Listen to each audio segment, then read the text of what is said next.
Yes, y'all. Welcome in to episode 78 of the Dumb Marks podcast, your favorite Saturday brunch bunch. Back at it again, the best four-man booth in the business.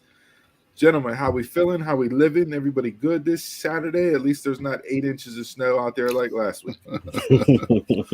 Doing good. Doing all right. Woke up in the middle of the night to the smell of skunk in the house. So I guess like a skunk sprayed outside, and that's all I could smell throughout the night.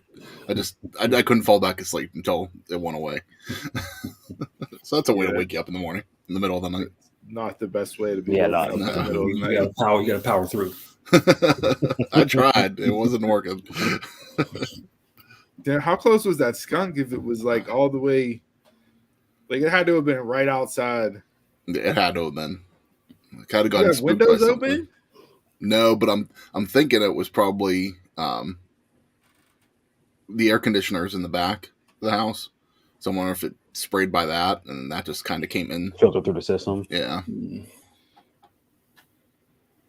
I'll pass on that. Yeah, right. I know how hard it is, like when you drive past one on the road, and it gets through the vents, and it's like immediately, coughing and gagging and everything else, just because.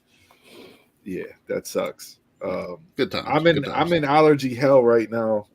This weather is completely messing with me. My eyes.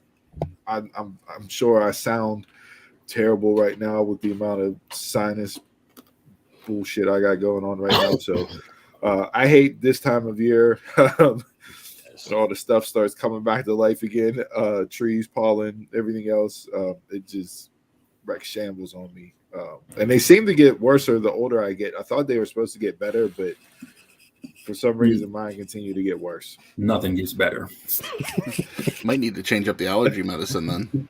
That's a very pessimistic view. That sounds about right, though. You just blame everything on climate control. Not going there. Not going there. I don't need certain people hitting us up on social media telling us how terrible we are because we're blaming stuff on climate control and whatnot. So shout out to Jack Pollock for coming on the first ever edition of Dumb Marks Promo School on Wednesday night. If you haven't checked out that interview, head on over to our YouTube page. Check that out. Jack was super awesome, very gracious with his time. Loved the conversation. There was a bunch of stuff that we covered off air that should have been covered on air, which was pretty hilarious. But it is what it is. We're Dumb Marks for a reason. So maybe one day when we get big enough, we'll have a Patreon and roll that stuff and put it out there on Patreon. But for now, it's just locked away in our own vault for us to enjoy by ourselves. So yeah, what's going on? Everybody good? Who we got this week? I got a few things TV entertainment wise to jump into if we want to cover that in the intro. I know Donald, you got a couple gaming things that we can slide into there. So it's open floor. Yins lead the ship. Real quick gaming topics. Only 2 things significant had this week. PlayStation had another state of play. It was focused on Hogwarts Legacy, the game everybody been clamoring for. Release date is somewhere this winter, they said. The game is basically going to take place in the 1800s of the Harry Potter universe at Hogwarts. So it's way before any of the characters that anybody knew of. You're going to be a 5th-year student, and basically you build your character up. It's an action RPG game. So it's like one of those type of games. If you're really into the Harry Potter universe, I say this is a game to get. It's for PS5 and PS4. So you're not going to see anybody No, you're not going to see nobody. It's just going to be, here, let's just slap Harry Potter on the Wizard game. And there you go. Everybody wants it. Yep. Open world, everything. Yeah, everybody wants it. And probably the biggest story that came out this week is the Gran Turismo 7 backlash that's been going on. The game came out earlier this month. They got rave reviews about everything, but what's happening now is they are pushing everybody to microtransactions. So you got to swipe the card to get credits to get newer cars. And people really don't care about that because they just grind certain tracks to get credits. But they sent out a patch, and the company knows which tracks that people are grinding, so they grinded them, but it took away 40% of your total winning credits from that race. So grind even harder elsewhere. That's what it is. So you got to grind harder. So the backlash is unreal now with Gran Turismo. I mean, it's getting a down score. Everybody still loves the gameplay of it, but everybody's starting to bail out on the game too. Oh yeah, and it's online only too. So they had a service. So they had to service their server the one day, and it took 32 hours to get back up. So they couldn't do anything except play exhibition runs, trial runs, or music runs, and that wasn't going to any of your credits, your garage, your cars, nothing at all. Can we just go back to the days where you put in the freaking disc or the cartridge and you just play it straight through? Mm-hmm. And if you're good, you're good. If you're not, yes, you suck. Talk about the money grab of the century here. Like these gaming companies, boy, I thought gaming apps on your phone were bad with like Roblox and all that bullshit that my daughter plays and everything else, where you gotta buy bucks and all this other stuff to get money off people. Every single game that comes out now is like it's like a basic SUV model, and everything else is souped up. You know what I mean? Like it's ridiculous. That's how they gotta keep making money off of shit. Mm-hmm. And with the microtransactions too on there, the credits, it's like 750,000 credits is $10, but 1 million credits is $20. But all the higher cars are like 2 million credits, so you have to buy two things at $20. So you're buying $40 for a car, or like the one tier like right below is like right above 750 credits, so like 800,000 credits. So you have to buy like two tiers of them. So they're trying to double dip on you in the microtransactions also. And this is the reason why somebody that used the game when they were younger, like myself, that got out of it just because of not having a system or kids and everything else. Like this is why I can't get into gaming again fully, because I'm looking at my checkbook and I'm realizing how much money it's going to cost me just to play one freaking game. It's not even worth it. Like I download shit and then it just sits there. I don't even touch it. Halo, I downloaded it, got through my training and everything else was about to start, and then all the stuff came in about the skins and everything else that you got to continue to pay money for. I haven't turned it back on. You want to play the real game? It's even like the wrestling games, it's like you have to wait for all the DLC content that comes like a couple weeks later and then a couple months later or whatever. And back in the day, you played the game and if you got different levels, that's how you won all the DLC. And it's like me, I sucked. I was one of those people, Jason. So I just handed my friend a memory card and here, just put all the DLC content on here. Like one of the basic characters. Yep. So that's all for gaming. Trash. Absolutely. Oh, it is trash. It is. But for real though, I mean, you're charging almost $1,000 for systems nowadays. And that's just for the system.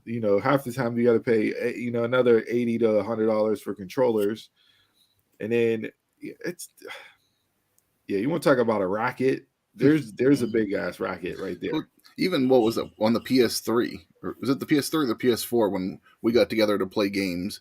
And the guys brought over their controllers, but then you couldn't just plug in a controller and play. You had to create a profile on that system to play. Yeah, to be that controler. It's like, why are we making this more complicated than what it already is? Like, it's plug and play.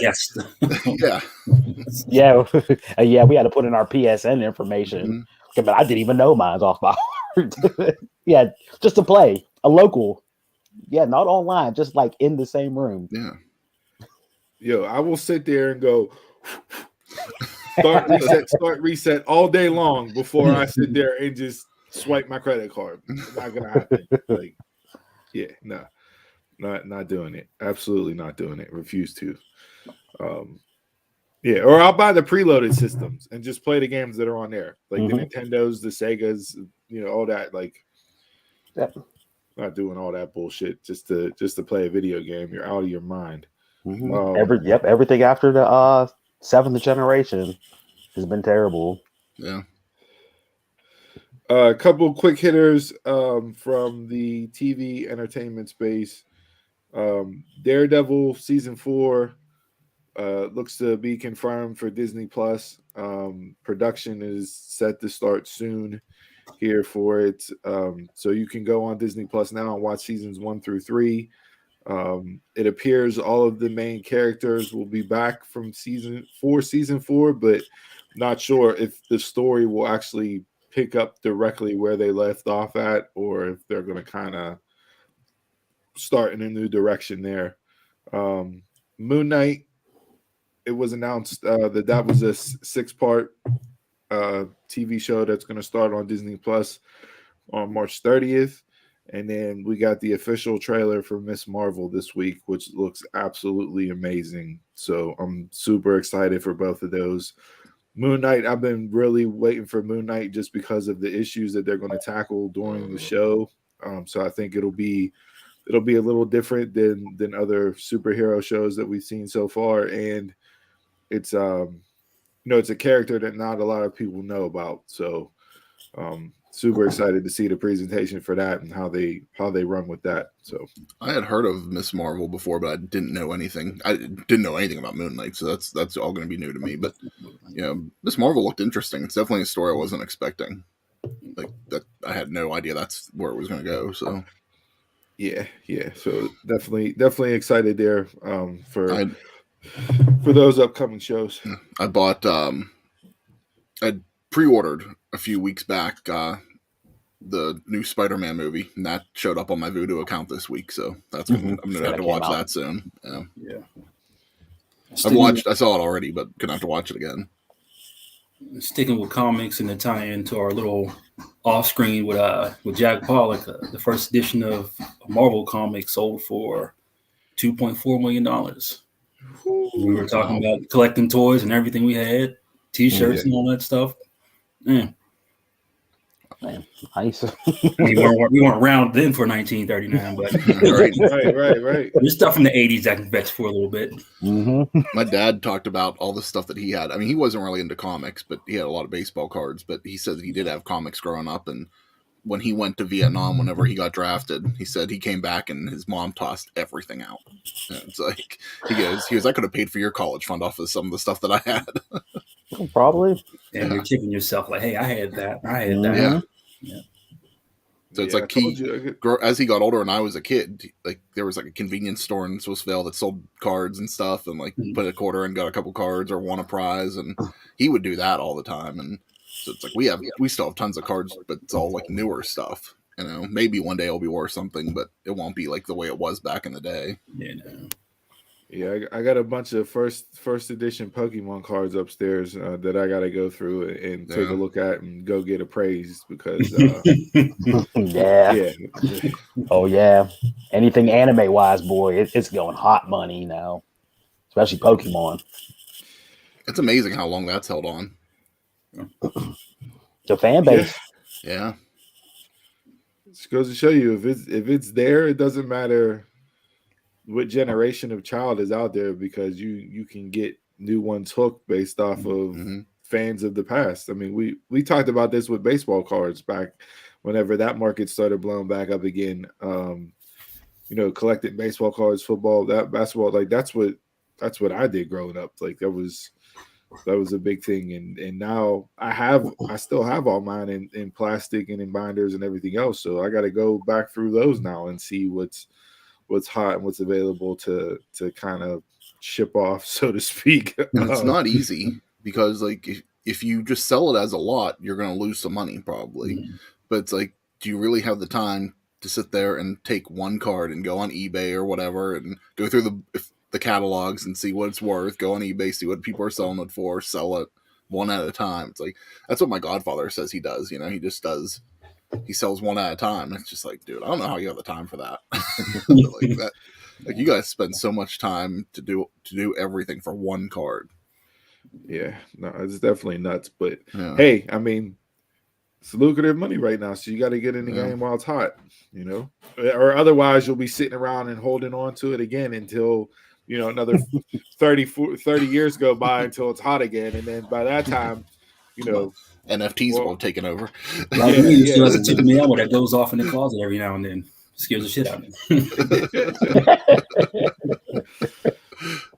All right. Anybody got anything else for the intro wise?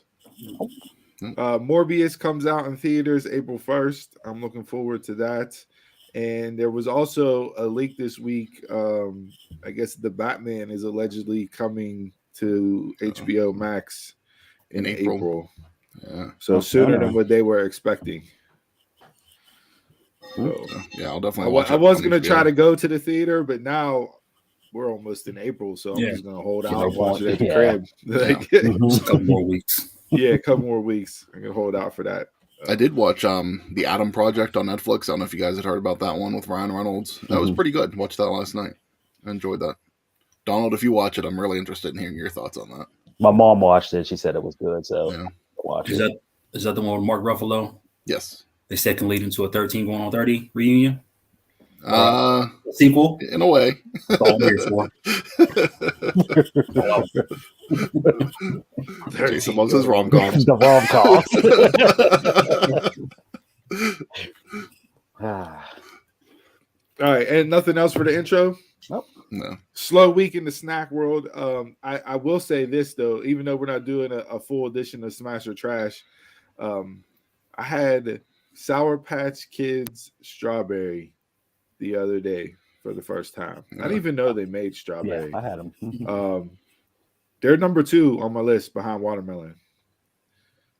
So just on Sour Patch, right? Just on Sour Patch alone, they're number 2 on the list, but behind watermelon. Do they taste like the gummy strawberries that we used to buy as kids? Remember those? Or you talk like the grandma dish, reddish green. No, not the hard candy. The gummy strawberries. Yeah, the gummy strawberries. But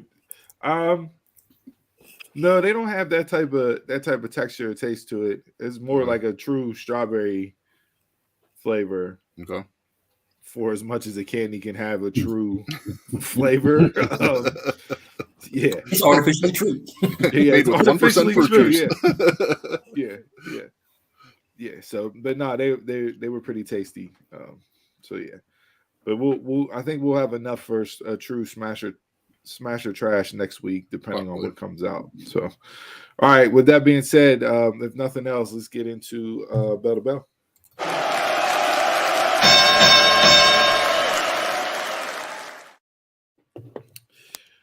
All right. Hey, yo.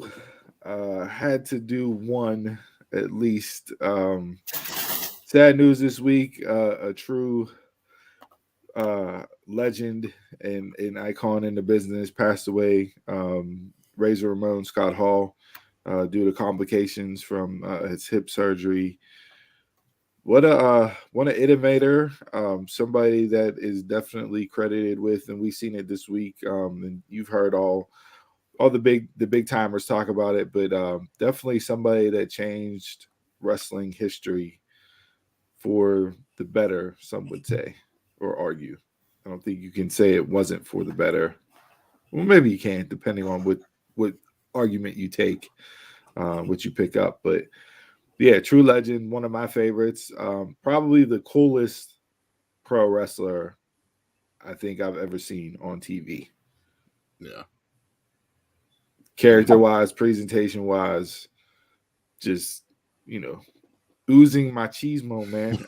It was there from the jump. Everybody I know would flick a toothpick. Just so much copy. Like, the Razor's Edge was probably one of the most used moves in backyard wrestling you could think of. Yeah, like, and if you could do it the Jeff Hardy Swanton. Yeah, I mean, it was it, like, yeah, that's all you can say. Like, the man was an innovator, definitely set the standard. There was a great what if question. Rest in peace to the bad guy, absolutely. A great what if question would be, what if he never went to WCW? How would wrestling look today? That's a big what if. Yeah. And it's a huge what if, and one that you probably can't even talk about because of the ramifications that came from him jumping ship and going to WCW. Yeah, because would there have even been an NWO then? Probably not. You might have still gotten the Hogan heel turn at some point, but would that have been as impactful as it was? Do you have a Monday Night War? Like, do you end up, do you? They were already on Monday, but yeah, who knows if it would have been a war? Yeah, so I mean, it just that's one of those things that you can sit there and discuss and talk about for hours, based off of how many chess moves were done afterwards on both sides of the board, rightfully and wrongly, moves that were made. But yeah, just I've been trying all week to figure out the words that I want to say, because for me, this one, I know we've lost wrestlers along the way, and sadly, a lot of them younger than what they should have been. Yeah. But for some reason, this one, I don't know if it was because of where I was at age-wise whenever Razor came out and on the scene and everything else, because I didn't know of him until I got a little bit older, but I didn't know of him previously in WCW as the Diamond Stud and all that stuff. Mm-hmm. With the Magnum PI mustache and everything else that he used to have. But like this one, for me, this one hurts a lot more than some of the other ones that have passed. And I think that's just because of the impact that he had on me growing up. I think probably one of the first people that I really bought into just off of their promo videos. Yes, the vignettes were good. Yeah, I mean, I was sold on him before he even stepped in that ring, because those videos were just awesome to build up the Razor character. Mm-hmm. It's like I still remember, what was it, Superstars Wrestling Challenge and all that they would air them on, and just get so excited whenever I would see them. And you said it, Steve. I mean, he just oozed machismo. He was cool. Like, as Razor, he was cool. And then he just took that and just elevated into more his own personal character. And we always talk about that the best characters are themselves turned up a little bit. And that was him as Scott Hall in WCW. Mm-hmm. And he was who he was, and faults and all, really, but yeah, I mean, we all know the struggles. They're clearly documented and have been for years, and we're not gonna talk on those because he had his battles and he battled those on a daily basis. But to celebrate the man for what he did and who he was, and everybody inside the business this week, just couldn't have said nicer things about the guy himself, and how he was backstage with talent and with people and giving advice and everything that comes along with being a veteran that you want to pass on to the younger generation that wants to sit down and listen and actually learn. But you brought up a good point with the vignettes. It's rare. We don't get debuts that way. No. In pro wrestling today. You get not the same. You don't get like true debuts all like that anymore. Yeah, but is that a good thing or a bad thing? You got a little bit in I almost said ECW and AEW with Wardlow, a little bit. Yeah, they hyped him up a little bit on some video packages before he came in, but he just came in as the muscle, not really a wrestler as that. So do you think that the times of debuting a character in that way, where you have several weeks of build based off of vignettes and promos, do you think that era is past because of how widely viewed wrestling is from not only just the mainstream process, but also indie wrestling and the internet, YouTube, like seeing people, you see people on the indie level and you can watch them and follow them along as they progress. And once they make it to a main stage, you already know who they are. Mm-hmm. Granted, they may not debut as the same person depending on what company they show up in, but you're already aware of that person. I think before, back in the day, you had the opportunity to do that with a character because you could take somebody off TV, and even if they were working, indies just to stay fresh or whatever, like you didn't see that. You didn't know that because the access wasn't there. So do you think that you can even debut somebody like that nowadays? Unless I think you could. Unless they're super green. I mean, never been seen or anything. That's the only way I could think of it. I don't know. I think you could do it easily from like NXT talent, to get them. If people aren't supposed to know who NXT talent are for the main roster, you could do that. You could still be on NXT, but give them videos to build them up on the main roster before they come up. I think it would work better down in NXT 2.0 right now to bring a character in and establish them through vignettes that way to get them introduced to the audience for what type of character they're going to be, regardless of whether or not you know the wrestler from elsewhere. I think that could be a way, because that audience is what it is.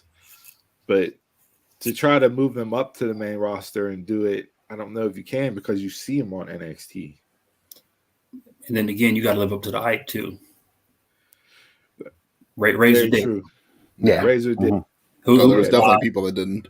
Waylon Mercy, was that one? Yeah. Yeah. I don't think he did. Skinner. I mean, I know Skinner had longevity, training people, but his character really didn't. But I mean, in more recent times, we kind of seen it with like and Jay, this goes more to what you were talking about with repackaging, like the Emelina character that was supposed to be for Tenille. Like you kind of saw that. Carmella, when she got repackaged, had vignettes to, the most beautiful woman in pro wrestling a little bit before that. But like, I just not don't the production know value that they used to be, though. Or like when you got to return some injuries, you had some, like NXT would do some vignettes down there. Like when you had Dream, you had Ember Moon. If they were off TV for a while, they threw a package up to get them, give you a countdown. You didn't know who, but you didn't know who. So when they whenever Ember Moon showed up on a motorcycle, it was like, holy shit, like Ember's back for real. Like, maybe they're probably used better in that type of situation nowadays than for like a full debut. Yeah. Remember, Chris Jericho had some too with the countdown. Yeah. But you weren't sure who it was. Yeah. And we had the hacker vignette or the hacker promo that led to nothing.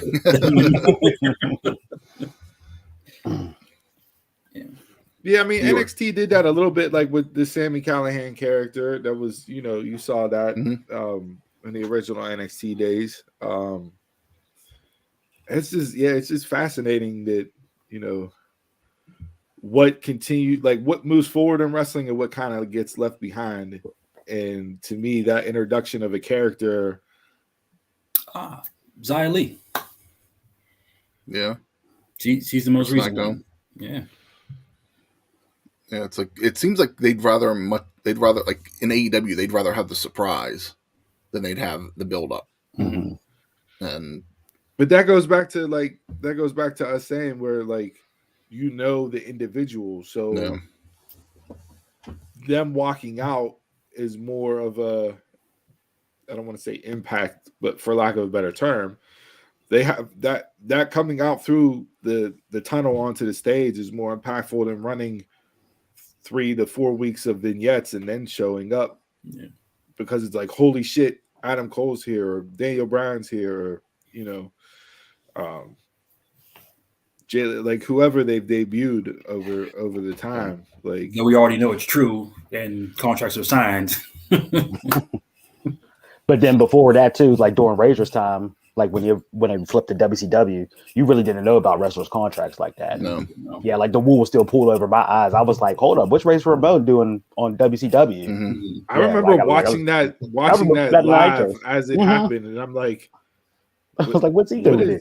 What is it? Like, what is happening right now? And it just kicked off, it's well documented. It's been talked to death, but that, I think as a wrestling fan nowadays, because of how covered the sport of pro wrestling / sports entertainment is covered, and how much access there is and dirt sheets and everything else, you don't have that type of ability to do moves like that, to where you have fans truly guessing what the hell is going on. Because for the longest time, everybody thought he was still with the WWE. That's why it worked so well. Yeah. Like, And then when Nash came over, I was like, hold up, what is this? Is this really an invasion or what? He said it was just that time, that era of you didn't know kayfabe was still there. Then it's like, then at the same time, like they were pulling that stuff over on WCW, and WWF at the time was just lost. You know, whenever they did like the fake Diesel and the fake Razor stuff, it's just like that just showed where they were at that point. Like it was two different progressions of wrestling. But what can you do in that situation? You know, during WWE, I thought they was really coming back. So talking about this, where we're at, kind of reminded me this with the wrestling fans and having access and being more in the know and everything being reported and everything else. Slice Boogie put out a tweet, says wrestling fans care more about backstage news than actual wrestling. True. You think that's true or false? I think that's true. I think that's very true. That's like entertainment. I mean, you care about the celebrities in Hollywood's lives, except what they put on movies. I care about more what I see on TV. I think it's. I mean, it's kind of like when some of those reality shows started with WWE programming. It's like we were interested because it was just to give you the behind the scenes look. You know, it's like why we enjoy the documentaries, because they're talking about the real stuff, and I think that's why wrestling fans are interested in the behind the scenes stuff. So they, makes them feel like they're part of it. I don't think that tweet was so much more directed towards like the documentaries and getting the dirt sheets, personal life story and that, but more just like the news, the rumor, the innuendo, the trying to figure out what's real, what's not, who's leaving, who's going, all that stuff.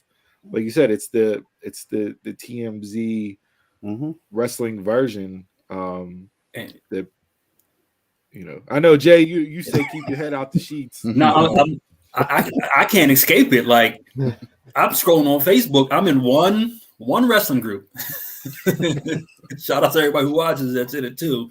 I'm in one wrestling group, and I get a million suggestions from a million other wrestling groups, wrestling sponsor pages, wrestling everything, and everything is Cody signed, Cody signed, Cody signed, Cody signed.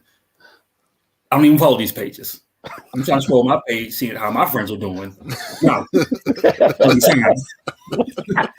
And now, okay, let me click in and read the comments. And I'm in a toxic, wormhole. But yeah, and we've determined that was a lie. Looking for your friends. Hey, Facebook, I am. Hey. But I think it does hurt the viewing of a show or shows because of how much content, whether it's true or not, is out there. Because even if the seeds planted with something false or doesn't play out the way that it's said to play out, you still have that in your head. So as you're watching the show, for example, Monday Night Raw this week, it was reported, rumored, innuendo that Cody, everything was lined up for him to debut this week. This week's Raw was the week that Cody was going to debut so they could tell the story to get him built up to Seth versus him at WrestleMania. And I watched bits and pieces of the show. I stayed on for the main event because it's Owens and Rollins, and they always have fantastic matches. So I was going to watch that regardless. But I'm watching the main event, and I'm watching the clock, and watching, and I'm like, okay, well, there's still like 3-4 minutes left in the show. And then they have, the couple 5-minute carryover or whatever into the next hour. And then the graphic pops up on the bottom of the screen at 10:59. And it's like, Seth Rollins' road has been dashed. We'll see you next week. And they go out the air. And it's like, I didn't truly enjoy because I was waiting for something that I had seen from everywhere that was supposedly reportedly happening on Monday Night Raw, and it doesn't happen. And then I'm like, well, should I be mad? Should I be disappointed? What? Like it took away from what was actually going on because I wasn't thinking about that. I was thinking about who's coming out, when they're coming out, and why they're coming out. Oh, man, I got worked into that rating. Because you know me and Raw, I do not watch Raw at all, but damn it, I did watch Raw this week. See, I didn't think that he was going I didn't think he was going to show up, so I was like, I'm not even going to tune in, but it's just, I think that people post this stuff, and I think that's where the toxic Twitters come from. That's not that people know. They just think that they know what's going on, so they post the rumor, post whatever they think, just so they can sit there and say, see, I called it. I want to be the scoop. Yeah. Yeah. It's like, And I mean, you don't know. Listen, Nobody knows. Yeah. I mean, the business of pro wrestling, like but it's not just wrestling. Like you see it with reporters in mainstream sports as well. You saw it with the Aaron Rodgers contract. That Ian Rappaport came out and said, "Oh, it's $200 million, highest paid player, this, that, and the other." And Pat McAfee was like, who talked to Aaron Rodgers, was like, "Yeah, no, that is false." And then Aaron Rodgers comes on and says, "Yeah, no, that contract is not correct. That's false. No deal has been signed." But yet NFL Network is still reporting it throughout the week that Aaron Rodgers signed that deal because a source told their insider that this is the deal that was signed. And it's like, so it's not just wrestling journalism and wrestling media that you see it happening. It's across all media platforms. But like ESPN, they forced Tom Brady to retirement. Tom Brady. You even had the 2000 election. Remember that fiasco? That was called before then too. It was called. I mean, I think ESPN Network, NFL Network, all of them, because they're 24 hours, they're like just like anything else that's on all the time. They have to create shit up, and it's like they just have to run with what they have. Now, would you be more mad if you tuned in to watch it just because of what people were saying, or WWE spoiled it online? That's a good question. I know everybody gets pissed with that. Yeah. So it depends. I've been on here ranting and raving about shit that they've spoiled themselves, or like they'll just randomly announce, the participants in the Elimination Chamber instead of actually playing it out on a 3-hour show to give you storyline to get people to watch. But yeah, honestly, like, I know we bitch and moan about it, but I really don't know if there's a right and a wrong way to do it, because however you proceed with it, it's people are going to be upset and people are going to be mad. Whether it's from WWE themselves or if it's from, Meltzer, ringside, cage side, whoever you go to, like Tommy down the street. I guarantee you, if they say Cody's here tonight, everybody will be tuned in. And that's the thing I was going to say. It's like, I think they do this. They can sit there and say that they don't care about ratings. And they constantly talk about that ratings don't matter anymore. But then they go ahead and they spoil something on Twitter. And all that is a ratings grab. Yeah. Yeah. I mean, yeah, the truth. Yeah. I believe that. I'm not gonna say it's not, but yeah. I mean, Tony Khan has his announcement of the announcement of the announcement. You got to get Vince to do one of those. But at the same time, the Vince and Jay McMahon award of the lifetime achievement or whatever it was. Like, has he, like, it's still so new. Like, has there been a time where he's done the announcement of the announcement and then it happens and it didn't live up to the announcement of the announcement? Who? Khan? Yeah. Like, I think the only one that pops into my mind that didn't really work, and it was just because of what they used wording wise to promote it, was when they signed Christian Cage. To me, that was the only, announcement and build up to greatest pro wrestler in the world today. Like, however they framed it, I can't remember, but it was something that was a Hall of Famer, that was so over the top. Because I remember at that time, everybody was like, "Oh, is Lesnar signing?" Because Lesnar's deal was up and everything. Like, it was that type of fodder back and forth. And then we got Christian Cage, and people were like, "Well, that didn't live up to the hype because it's Christian." And I'm like, "Well, yeah." But to me, like, they never work.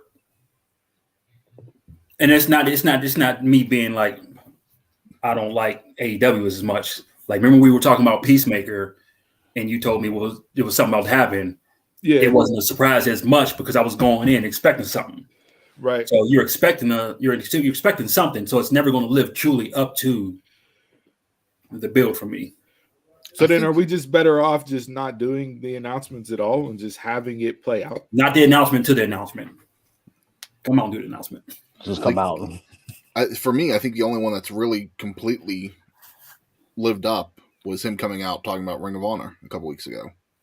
Whenever it's been necessarily for like a talent, no, it doesn't, because I think they overhype some of the talent up so much. Like even the week that Keith Lee debuted, like just his wording on it was so messed up, and he was just like, he talked like about the forbidden door opening up and things like that, and just like it was just kind of just, you didn't know who it was. Yeah, it was Jay White. It was like you expected it, like everybody was expecting Keith Lee, but whenever he said forbidden door, it's just like, okay, is this Keith Lee? Like, or is that But is else? that but is that the way to? Is that the right way to garner interest to keep people guessing on who it could be? It's because good there's so bait, much media out there. Yeah. Like, how do you if you're him or anybody in for any company, like how are you supposed to announce that you have something big upcoming on a show to get people to tune in and do it in a way that is not going to get you backlash? But there's so much. I mean, you automatically know it's going to be one of two or three things going in. And that goes back to our original question. Yeah. Like, there's so much access and availability that. Now, if he hits you with a curveball, I'm like, hey, that's a surprise. You got me. Yeah, but I'd rather have the curveball not be like talked about. Yes. Like instead of him saying, "Hey, we have a huge major announcement next week," I'd rather not even be talked about. You know, and like just that person show up. That's me. I'd rather. I mean, they have done some curveballs. Yeah. You know, like the double debut with Cole and Bryan was a curveball. Mm-hmm. Nobody was expecting that to happen on the same night. So it was like, holy shit, even though we knew Cole was going to go there, right? Yeah. But then to walk Bryan out after him, it was like, holy shit. Like, so, I mean, it's just, yeah, I guess it's one of those things where you're never going to make everybody happy nowadays. No. It is what it is. But you have to try to navigate it the best way possible to get people to tune in. I don't even know how you get people to tune in without giving it away, or like you said, Jay, to narrow it down to, okay, I know it's one of three people. Yeah. You know what I mean? But yeah, I don't know. Like they had a, you know, the Matt Hardy and Brody Lee debut was a curveball because everybody was expecting Matt Hardy to come in to run the Dark Order. Mm-hmm. And then they threw the swerve and it was Brody leading the Dark Order. So that was a curveball that nobody was expecting. That worked out well. So I just think it can be done, but you're not going to hit it 100% of the time. You know what I mean? It's not the success rate. To me, it's like a Major League Baseball player. If you're 3 for 10 and you're batting 300, you're a Hall of Famer. So if they hit, 3 out of 10 times, then you got to look at it as being successful, given all that's out there nowadays. You just made that sound terrible. I look at 300 now; it's terrible now. Baseball stats don't count. Not a bit turmoil right now. We don't talk about baseball because no one's going to be in those numbers. So Rob, obviously we talked about, we didn't get the debut of Cody. Okay, great. I hated the story that they told with Seth and KO. Match was great. Yeah. Loved the match. I hated the story. Seth doesn't even have a talk show. Like, and we're just, this is what we're arguing over. This is what we're leading to. And, and don't do this bullshit. We talk about this all the time. Why do you make some people have to earn their way to WrestleMania and other people just show up together in a group like last night on SmackDown and get put in a title match? Like, why? Like, it's just so lazy. What happened last night? So you had Rhea and Liv, which Live for Brutality is an awesome tag team name. I don't know if that's what they're officially going by, but I saw that and I said, that's fantastic. Like, let them run with that. So you had Liv and Rhea team up against Sasha and Naomi. And I'm like, before the show, I'm like, I saw the graphic and I'm like, why are we having Raw superstars face SmackDown superstars 3 weeks out from WrestleMania? Well, it's because they're involved in a triple threat for the tag team titles, right? Belts that haven't been defended since Carmella and Zelina won them, right? So they wrestle. They have a really good match. But then the match is overshadowed because you have Sonya and Natty come out, lay out all 4 women, stand across from Carmella and Zelina, and then they go to a backstage segment, and Sonya Deville gives them a title shot and puts them in. So now it's from a triple threat to a fatal 4-way for the women's tag team titles. It's like they didn't you just threw them in to get them on the show because it's 2 nights, and we get everybody on the show for 2 nights. And we don't have story for the women, so we lump them all in one match. I didn't mind what they did last year at WrestleMania, where it was like a qualifying match night 1, then the actual title match was night 2. Something different. Yeah. Like I wouldn't mind them doing something like that again. But yeah, it just baffles me. Like, so you just throw random people in title matches, but yet Seth Rollins, who's one of your top stars, has to earn his way to WrestleMania. And now he has no way of getting on WrestleMania because he lost his only shot to host the talk show / fight / wrestle match with Stone Cold. And you got 2 weeks left. 2 weeks from from the today. story. That you figure you know what's coming. I said it last week and I'll say it again. This build to this WrestleMania has been terrible. Terrible. I didn't watch this week. I didn't watch Raw or SmackDown this week, but I actually felt from what I watched last month was a little more entertaining building up to WrestleMania than what it's been this month, as it gets closer. Because I felt like some of the stuff, like they were doing the contract signings in February. They were doing like a lot of the back and forth segments in February. It's like I felt like WrestleMania was like 2 weeks ago and coming up in February more than how close it is right now and their build up for it. So right now, and this is just seeing what's out there as far as matches and match card, respectively, night 1 and night 2. I don't think this is going to be the final or what goes on each night, right? But projected right now for Saturday, Charlotte versus Ronda, Becky versus Bianca, Usos versus Nakamura and Boogs, KO Stone Cold, McIntyre, Happy Corbin, Dominic and Ray versus Miz and Logan Paul is Saturday night.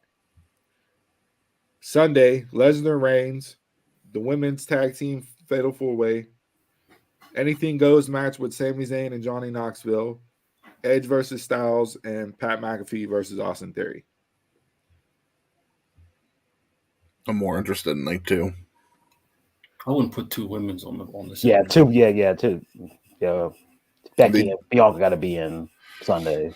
That's what they announced. That was actually WWE announcing a lot of those matches. So I don't know. This, to me, we all know how Vince changes stuff up. So is that going to be the final version for both nights? No. But for right now, I'm like, Yeah. Which I should never be for WrestleMania. It's WrestleMania. Like, but again, it's WrestleMania is not all hands on deck. WrestleMania should be the best of the best. It shouldn't be 2 nights. It should be 2 nights. I agree on that. Yeah. It should just be. And if you want, like we've talked about, if you need more people, like if you want everybody to get a payday out of it, just do the Battle Royal on the pre-show. Because now they're talking about doing the pre-show this year is 2 hours. It's like that's too much. You can't do a 2-hour pre-show, especially when you have NXT at noon or 1 o'clock that day. Yeah. And tell you the truth, I'm more excited about NXT Stand and Deliver than I am about WrestleMania. Right now, off of this week, what I watched and what's announced match-wise, I'm way more excited. But we've said that in the past. Different type of NXT now, but how many times have we said that in the past on stuff? The stories and the build that they're doing, I love what they're doing with Carmelo Hayes being the A champ and saying, all right, since I'm the A champ, you know what? I'm gonna make qualifying matches, and I'm gonna defend my title in a ladder match at Stand and Deliver. So he's storyline wise, right? He's the one setting up these qualifying matches for the people to get in to have the opportunity to face him in a ladder match for the North American title. Like, that's a story I can get behind. I can follow. I can understand the motivation. It makes sense. He's cocky. He's arrogant. He's the A champ. You know, you want to fight me? Okay, well, I'm going to make you fight somebody else to fight me. And the matches that they've had, it's different. The matches that they had qualifying wise were really good. I like who's the participants that's in it right now. For as much as I don't get Dolph Ziggler being the champion, and I saw the LA Knight this week, and I'm like, God damn it. We hit it on the show last week. I forget. I don't know if it was Chris or Jay. One of you brought up LA Knight being the champ. I think it was Jason. Mm-hmm. And they set it up this week. LA Knight versus Dolph for the title. And I'm like, beautiful. Okay, great. But then they just fed LA Knight to Dolph for him to lose to get to Braun versus Dolph at Stand and Deliver. Yeah, I didn't agree with that. I didn't agree with that, but I'm excited for Dolph and Braun. If they keep it a standard match. I don't know if LA Knight will get thrown into it and make it a triple threat, but then does Braun win? Like, and do you have Braun win if he's being called up to the main roster? And it's like, I don't know, but the story and the build to NXT Stand and Deliver has been better than Mania. Not surprised. Always been. Yeah. You know, Raw was hit or miss this week with stuff. I really didn't care for a lot of it.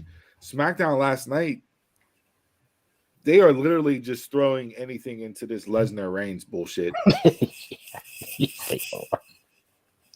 Like, Lesnar was supposedly not showing up last night. Then, while they're cutting the promo, Heyman says, "Oh, he just touched down and landed." And then they run to the backstage, get in a car, and surprise, surprise, guess who's already there in a forklift, driving it towards the vehicle that they're trying to get away with? It's Lesnar. Knocks over a vehicle. They get out. They go to another vehicle. Rips the door off. Carries the door into the ring to cut a promo and says he's going to rip the doors off of Roman Reigns at WrestleMania. Like, what is this bullshit? Y'all want the Attitude Era, but don't want the Attitude Era. They give you glimpses, but you don't want it. But it doesn't make sense. Like, it didn't make sense. Not if you're hyping it up as the greatest WrestleMania match ever. Why are we doing this? I didn't like the Roman running part. Yeah, he's above that. His character's above that. That's the only thing I hate. You said the minions out to get him.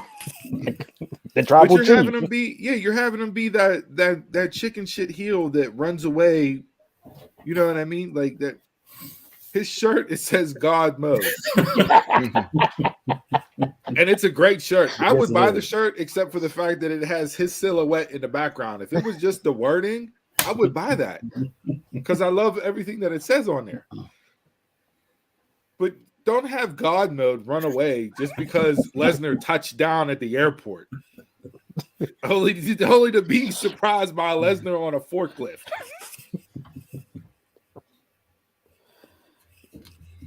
So, no good. I mean, yeah. And the one bright spot from last night that I saw was none other Pat McAfee. I like that promo. You know why you like that promo? Tell me why you like that promo. Because it was real.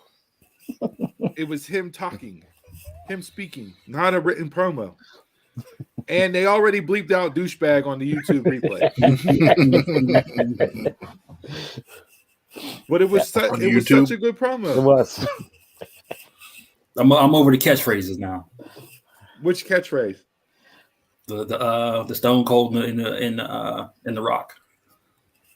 He does. That's his shtick. He's done that on his show forever. That's part of their gimmick on the show. It's funny when he got the guys behind him. But I'm like, I mean, he had the fans behind him. So, like, but it was real. It was him talking. That's why it comes across so much better. There may be 3 or 4 guys in the company that can go out and do what he did last night on the main roster. As far as being real talking for themselves and their character and get the reaction that he got. That's in wrestling Maybe in 3 general. or 4. What'd you say, Jay? That's in wrestling in general. You could argue that. Yeah, you All can. these people can't talk, No, You true. can. which means we need promo school. Yeah. But then it also means, that's why there's wrestling for people that don't talk. There's wrestling just for people that want to watch wrestling and not the sports entertainment with the promos and all that kind of stuff. But kind of goes back to ECW, accentuate the positives, hide the negatives on the talent. But last night, to me, that was him cutting a pro wrestling promo, not a sports entertainment promo. A sports entertainment promo would have been him reading a written promo that was handed to him on a script. If it's a promo, it's all pro wrestling, all sports entertainment.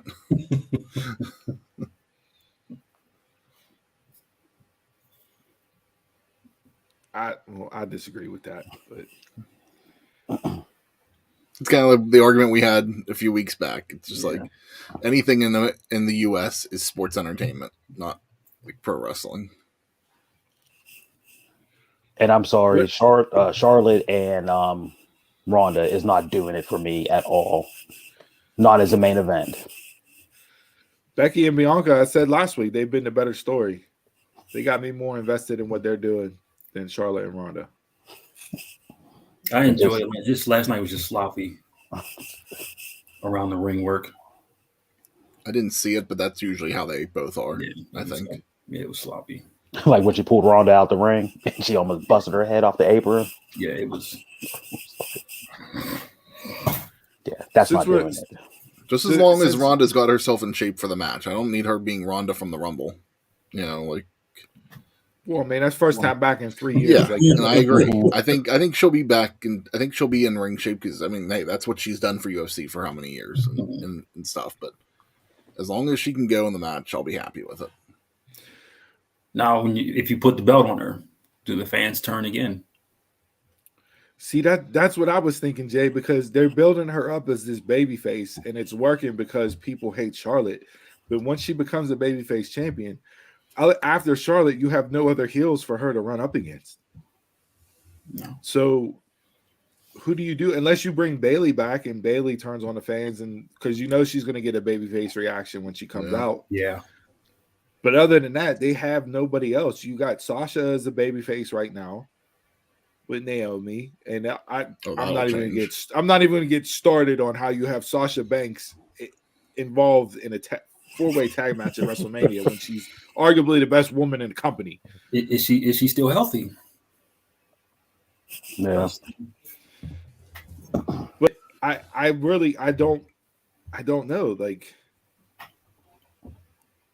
and then if they do turn on her, is she's gonna do a Big Show quick turn back to being a heel, and then what? Be mad and pout about it. I have no idea. It's gonna be so interesting to see how it plays out, because I think you've called how it's gonna play out. That sounds about right. Will she be there by SummerSlam? And this is what happens when you back yourself in a corner and don't push people. I mean, you have to at some point, you have to do her and Becky. Like, you have to. The way that it ended, man, like, you have to do that. And it was brought up, is she healthy though? I think that's probably the big question on why they're doing it. I mean, you don't have Bayley right now because she's not 100% cleared. Is who healthy? Sasha. No, I'm not talking about Sasha. I'm talking about Ronda. But her and Becky. Oh, you got to do that at some point. Yeah. It should have been done It should have been done. It should have been done this year. I know they're saying the unification is going to be temporary. Would you do that for SummerSlam with the women's? Or maybe Money in the Bank. Unified Money in the Bank. Because they're building that up at Allegiant, so they got to make something out of that show. For me, if I was booking it, I would unify the women's titles because they're not pushing anybody else. They just have their little 5 people, if that, and that's it. Everybody else is in the tag match at Mania. But that's all the titles. So it's like nobody's on each show. Nothing's consistently pushed. So It'd be so much better to have the champions just travel to both shows. I forgot who the U.S. champ was there for a second. I did. And who's the IC champ right now? Ricochet. Is he even mentioned on the card? I thought it was Nakamura still. The way that belt is. Ricochet's not even on the Ricochet's not even on the card right now. He'll be on there. Is Finn on the card? No. Okay. He'll be on there. I mean, you just did the title changes. I don't think that with everything going on, I don't think you need either of them on the show right now. Finn, you can put with Finn and Damien, you're building something. So that could honestly, they're building Finn and Damien in the instance that if Cody doesn't sign, which everything says that he has signed and whatever, but for me, if he doesn't sign, I think you can run Finn, Priest, and Rollins in Mania for something for Seth to do for Rollins. But there's nowhere else for him to go if Cody doesn't sign. He has nothing. There's nobody else. There's nothing else for him to do. They'll do him like Bailey. He'll be the host of WrestleMania with brother. All right, so we're going to transition. So we talked about Pat's promo from last night. Flip over to Wednesday night. Jericho Appreciation Society promo. I loved it. I didn't Hated it. We were on the show. Why? Okay, Chris. Why did you? So basically, Jay, what they did, they went out there and essentially they're all sports entertainers and called themselves sports entertainers. And the crowd was behind them the entire way until Jericho said, "I'm a sports entertainer," and everybody started booing the shit out of him. And then Daniel Garcia got on the microphone and was like giving it to Jericho, and all of a sudden he turns to the hard cam and goes, "If you're a sports entertainer, I'm a sports entertainer too." And everybody booed the shit out of that. Like, so for that audience and that fan base, sports entertainer can't say. It's the bad word. Yep. But why is Jericho mocking what he is? Gimmick chain. He is the sports entertainer. Yeah. That's what he's going with. Yeah. Mm-hmm. To say that he's the anti AEW in a way. Yeah. That he's built up the company, but it's a gimmick to take shots. Yes. But you're this guy. Yes. Why? Yeah. Yes. I'm not feeling. But that's the beauty. I mean, I think that's the beauty in it because he is that guy, but he knows being that guy is going to get him hated by that fan base. So why not lean into it and be that guy? I didn't mind the promo. I just didn't like how he did it with like the inner circle. It was basically like the inner circle thing, like introducing everybody. He could have changed that up a little bit, but I didn't mind like the whole sports entertainer, like I'm a sports entertainer, this and that. Getting the heat from the fans. I still hate the name of the group. Yes, that's awful. I like how in the promo he told a reason as to why each one of those guys appreciates him, which is why they're called the Jericho Appreciation Society. Like he explained it. I still hate the name. I'm not going to like the name. But Jay, you said last week, well, let's see how the story plays out and why they call themselves that. Well, they followed up and gave us the story in the background. I like it. I appreciate it, for lack of a better word, but I still hate the name of the group. But at least it makes sense as the reason why, because he laid it out for each individual member. So he referenced my best friend Kevin in the promo. Yeah. My former best friend Kevin.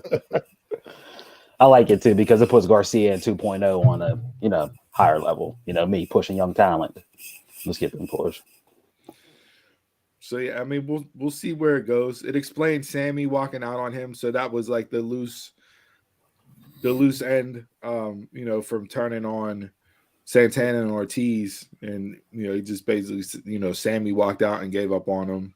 Okay, I was gonna say I don't remember the Sammy part of it. Yeah, yeah. So yeah, but I mean for that company, for that crowd, sports entertainer, calling yourself sports entertainer, and then using that moniker, it's instant heat. People are gonna hate him. It's cheap heat. Don't get me wrong. It's like the low hanging fruit of heat, but still. So what do you do with Judas? You take it away from him. That's what I think. Because you have him come out. Everybody's doing it. Everybody's still singing it.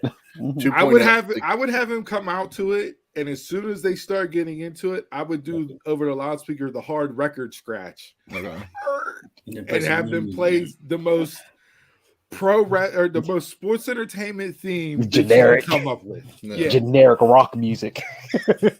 It's like that was like he came out and everybody's cheering him. Then he cuts that promo. It's like another Fozzy song. Probably. Maybe. Who knows? Probably made already. A cheesy 80s 80s style Fozzy song. That's what we need. But yeah, so I don't like. For me, the only person outside of Jericho, because I'm gonna like Jericho no matter what he does. I'm just a Jericho fan. Daniel Garcia is the only one I care about in that group. I've never been a Jack Swagger, Jack Hager fan, so I didn't care about him in 2.0 or in Inner Circle. I don't care about him in Jericho Appreciation Society, and I don't care about 2.0 at all. Like they do absolutely nothing for me as a tag team. I enjoy 2.0 grew on me at the end of NXT days. Yeah, they're entertaining. They are. I don't find them entertaining at all. Like I find them more annoying than anything. Well, that's the point behind what they do to annoy you. I don't want to see them wrestle. Just give me backstage. But it's not even go away heat for me. It's just I don't. I don't care about them. Like it's not like they're annoying me and it's just like, oh, I want to see what they do next week. I just no. The other thing from Wednesday night, before we get into the main event, that I'm also all in for, if William Regal is going to continue to slap people in the face, I am all here for that. It's leading to something. If it's just slapping to slap somebody, no. Which I think it. You saw him, and he established it by slapping Bryan and Danielson Bryan and Moxley at the pay-per-view, right? Slapped him in the face, got them both to get in his face, and then, cuts the promo the following Wednesday, explains why they're together and all that. Wheeler Yuta, you heard Danielson reference him whenever he was talking about the build up to why him and Moxley can run AEW. Mm-hmm. He comes out, he gets a hell of a shine in that match. And I'm a Wheeler fan from Ring of Honor, so I expect him to do good things. But I love, the grit, and they talked about it during the match itself on commentary, and then to have him afterwards get back in the ring, get up in Regal's face, that, and then Regal slap him and get him more fired up, and Bryan and Moxley shaking their head like, okay, we got something here.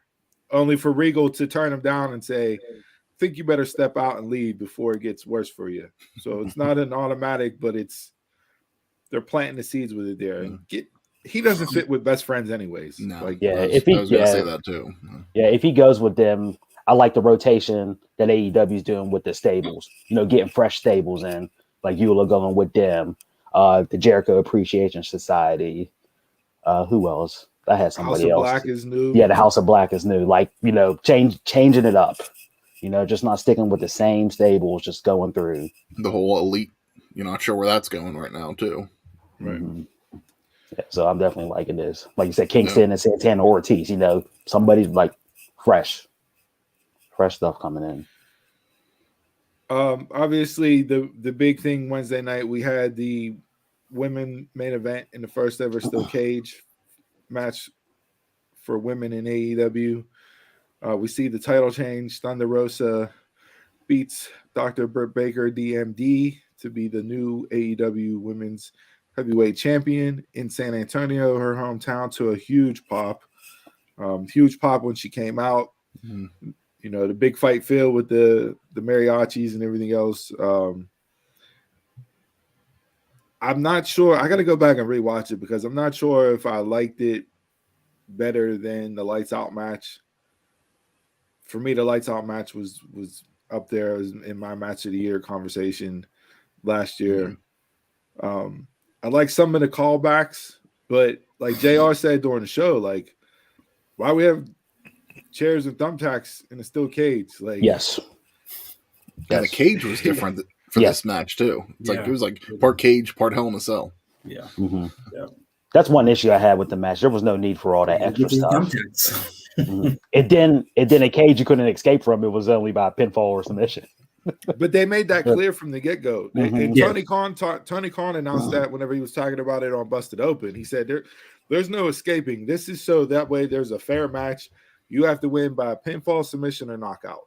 So I know going in what the rules are. Yeah. Wondering how Wardlow and Cody. Wardlow and Cody.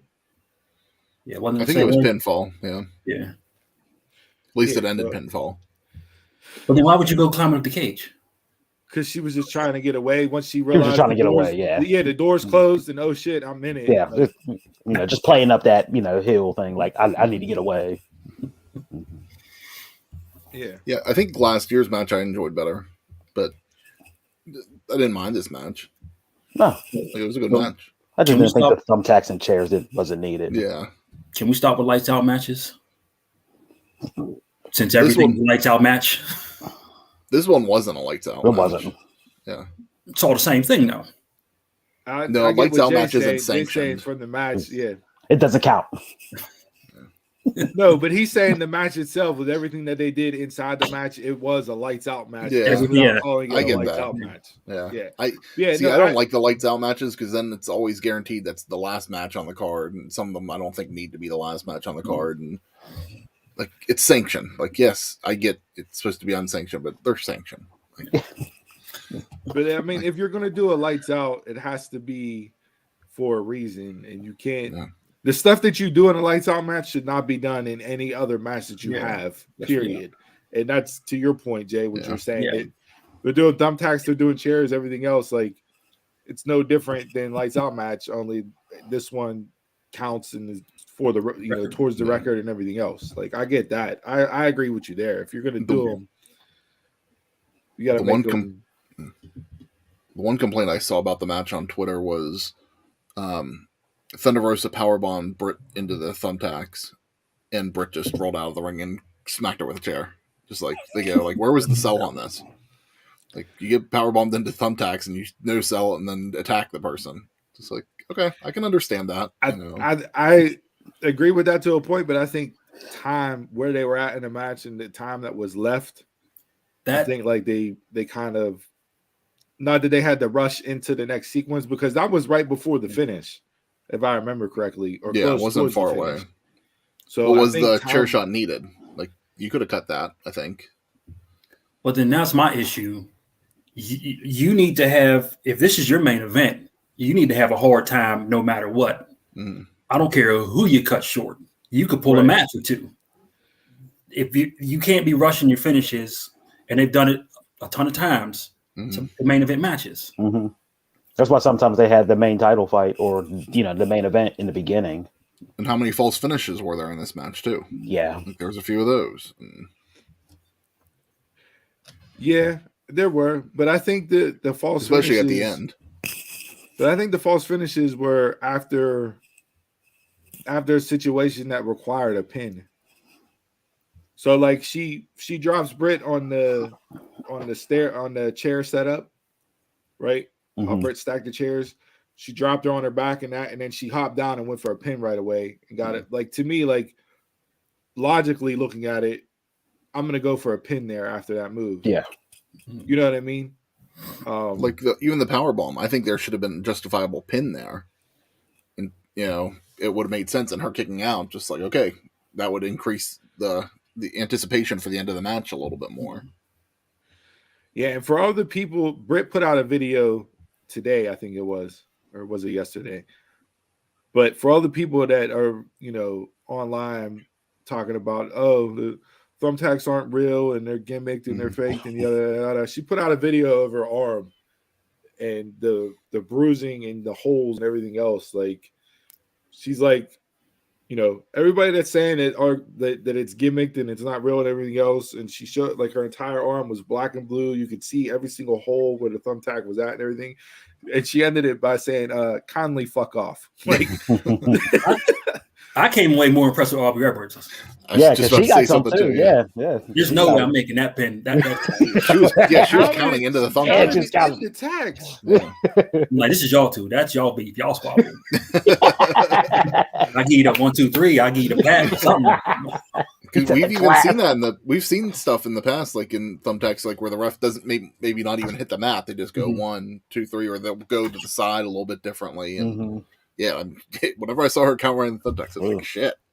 Yeah, I think she even posted great. some pics too. Yeah, she did. Her forum was had thumbtacks all over them. But even Britt posted something on Thursday because I guess people were talking just like, oh yeah, Britt got time to heal up till next week, and she goes, kind of like the same thing. Like I flew halfway across the country. I've been working, been bleeding all day, and been seeing patients all day long. You ain't seeing me. Yeah, I'm on 2 hours of sleep. I'm on 2 hours of sleep. And then people were bashing her. Oh, why you're on a national TV show working for a wrestling company? Why are you still working a day job? Because I love it. And who cares? Always. It's her life. Let her do what she want to do. There's going to become a point where that's all she does. Yes. Yeah, and with being a dentist, you have to, in order to continue to be a dentist, you have to certified practice. Like you have to be a dentist for a certain number of hours. Like you can't just. It's not something that you just get. It's just like I'll wake it up today. I'll do it today. Something I do in my spare time. Yeah, no, that's not how it works for licensing and everything else. But yeah, I mean, Wednesday wasn't like. I wasn't super high on the show, but I wasn't super low on it either. I just thought it was kind of like it was a enjoyable show, but nothing that got me, red hot to where I was so pumped for it. Rampage last night, they got the super late start time because of the NCAA tournament. Yeah, I didn't even watch any of that. Yeah, I didn't watch it. I read up on it. I'm gonna go back and watch it this morning. From what I read, I like the Darby Allin and the Butchers had a real physical barn burner of a match. Creative finish there with it being a count out off of a coffin drop.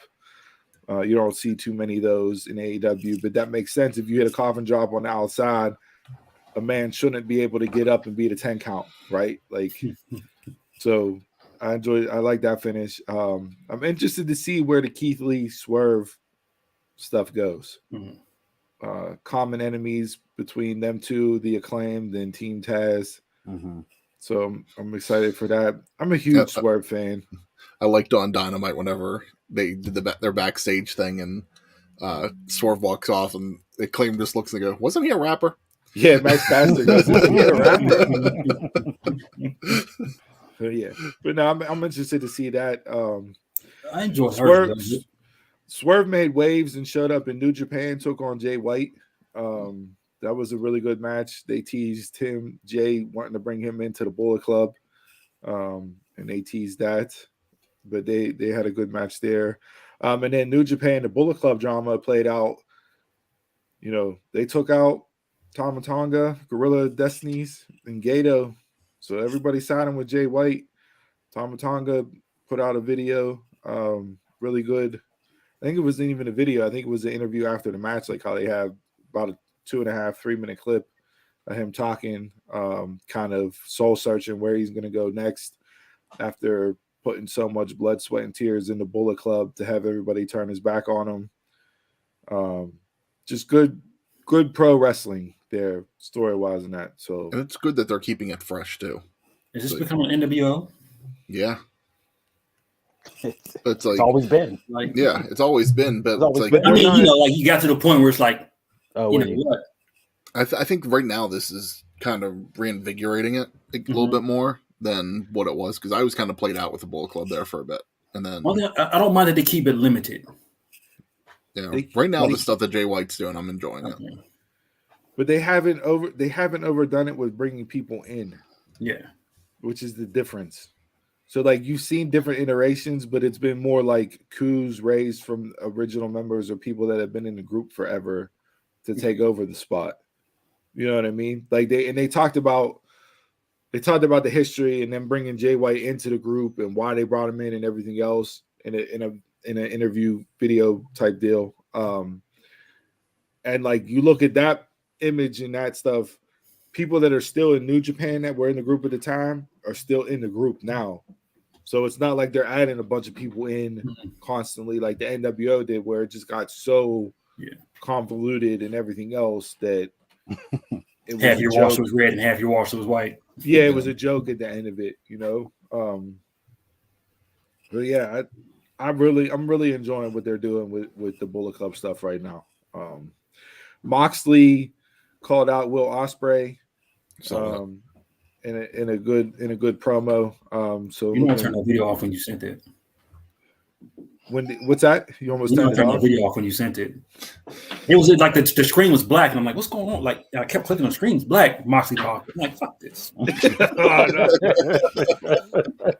Yeah, but he's stepping up to Ospreay. I think they're going to wrestle at Windy City Riot. And then the other big news for me, Christmas came early. ROH 4-1 Super Card of Honor, the Briscoes versus FTR for the ROH titles. That match, out of everything going on, WrestleMania weekend, that's the match that I want to watch the most. I don't. The FTR cut a promo. It's exactly what I needed from them too. It's going to be a fantastic match. Yeah, I know. Like Tony came out this week and said, ROH is going to overlap with Rampage that night. So he said, that moving forward they're going to eliminate that, but they already have this in place. But it's kind of interesting with Impact. I guess they're going to be having to run earlier in the day on Friday. Well, ROH is on first, and Impact is second. So Impact's not going to be till like 11 o'clock at night? 10 or 11, yeah, which they've gone on before at like 10. They've done 10 o'clock stuff. Yeah, but that was whenever they were like in Vegas, but okay. Yeah, but we know WrestleMania weekend, shit goes damn near 24 hours, right? Yeah, stuff. it's true. Literally. So WrestleMania don't end until 1 a.m. So yeah, I mean them going on at 10 or 11, that's not gonna that weekend. I get it, East Coast time wise, but still. Yeah. But I mean it's only an hour time difference. And it's like then you're building up. You got Sand Deliver first thing the next day at noon or 1. I think it's at 1. I think they said 1 Eastern. That Friday, that Friday alone, you have SmackDown, and the Hall of Fame, ROH, and the Hall of Fame. So what are you going to watch? It's called you cut shit. That's what it is. That's what you do. As a viewer, you cut shit. I don't know. We might have to sign up for Honor Club for a month to watch that event. Anything else from wrestling that you guys want to get into? We don't have to talk a lot about it, but there was an update to the MLW lawsuit against WWE this week, where WWE basically came out and I guess filed a countersuit and saying that they're not a monopoly. They don't. You sit there and you listen to their corporate calls, and they have no competition. The only competition is everything else that's on TV. But now in this countersuit, AEW is our competition. We can't be a monopoly if AEW is our competition. And it's like, fuck off, all right? Like, I'm getting tired of your corporate bullshit anymore. Hey, that's the wording in here. Yeah, that's the wording. That is. Loophole. Loophole. That's what you do. You countersuit because you got the money and the power to draw it out. That's it. And that's what we said before. That's exactly what Vince will do. Like they don't do lawsuits. Like they'll put the money there and let it draw out, or they'll just try to find some sort of give them some type of offer to take. All right. Anything else? Roxy side with NXT, and she's already been putrid endeavored by the wrestling community. Yeah, that class I think is 14 or 16 total. It's one of the larger classes that they've signed. Santino Marella's daughter is in that class. Mm-hmm. Yeah, Roxy. Was it Cole Carter from IWC? Cole Carter's in that class. So there's some wrestling talent as well as people that have come from other sports backgrounds. So we'll see what happens there. It's just the ever evolving door that is WWE Performance Center. We'll see what happens there. So you got a new class, and I guess it's going to be time for them to start evaluating the current talent and see who's going to be future endeavored. Yep. Where's the Rock's daughter at? I was thinking about that the other day too. I don't know. You never hear about her. So, either she's still training, or I don't know if she's training or what. Yeah, either she's done or she's still training. I don't know. I was thinking about that the other day whenever I was watching Young Rock. We good? We good. Time to drink? Yep. All right, let's go. Chug, chug, chug, chug, chug. All right, this week's drink of the week is brought to you by, I did 2 Irish car bombs after work on Thursday for St. Patrick's Day, and I immediately had to leave the bar because they went down way too smooth, and it would have ended up with me just probably sleeping in my car that night. So there goes our Irish audience. So this week, Donald, I'll let you give the backstory behind the beer this week. Okay, so this is Montana Red Beer Ale. It's from Curaçao, and the reason we got it is my sister went there on vacation, and she was like, "Oh, what do you want?" And I was like, "I'll bring some beer back for the podcast." So, wait, is this legal? Before we start talking about it, yes, it is. Yes, it is. Yes, it is legal. I went through the channels and everything. I talked to my people. It's okay. Is this label legit? Yeah, so it's brewed in Curaçao. It's called Montana Red Beer, 5% alcohol. it looks like a Yingling. Yeah, Got that dark color to it. Mm-hmm. The dark lager. This is unfortunately for everybody in the States, you guys won't be able to find this to try it for yourselves. But if you ever travel down there, you can use this review as whether or not you go to and pick up one of these while you're in there. Yeah, it's Curaçao's Dutch territory, right next to Venezuela. Don, what'd you say? This is made with their river water or something? It's made not river water, seawater. Seawater. Yeah, not river water. Drink some sketchy shit. That's what I said to him. I was like, "Do I need to throw this through the Brita before I drink it?" It smells good. Hey, look, this didn't stand the test of the refrigerator. This is normally stuff is like a little bit cold. This went straight warm. Yeah, mine did too a little bit. Got to put it on the ice box, like I have. We don't have ice box. This is a really good. This is a really good beer. Like just a solid beer for beer being beer, not craft beer, not all these funky fancy flavors. This is just a good solid beer that I would put up, like you said, with just like a Yingling or yeah. What it tastes like. My nearest bar and ask for a Montana. I don't know. Maybe D's would have it. They get some weird stuff in there. So you know what this reminds me of? This reminds me of drinking like Killian's Red. Yeah, I could see that. That's what I would equate this to, is drinking a Killian's Red, which I'm a fan of. I like Killian's. But yeah, I would easily get a 6-pack of those or a case of those and have them sitting around the house in the fridge ready to go one by one. Yeah. Well, I'm for our first international flair in beer. Now we are truly a global beer podcasting review. I'll go solid 3.75.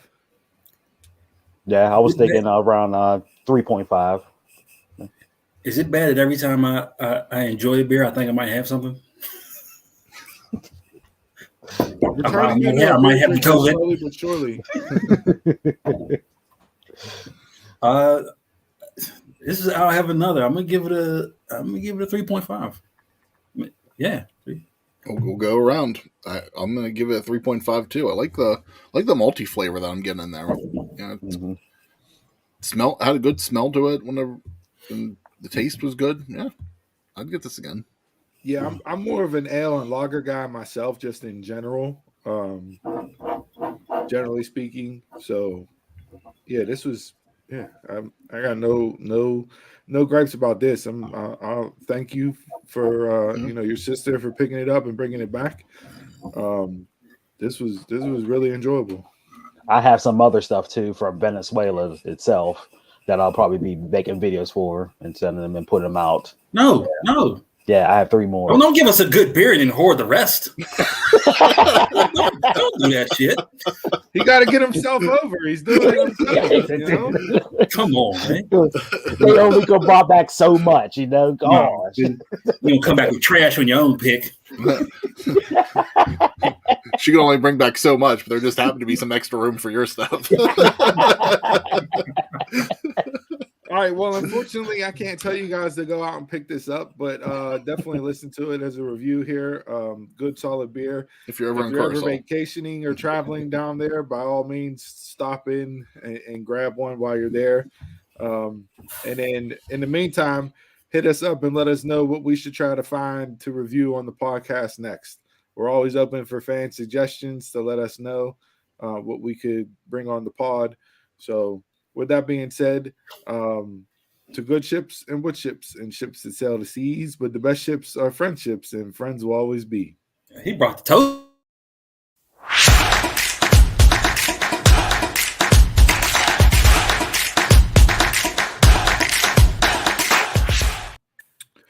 Beer brought the toast back. It did.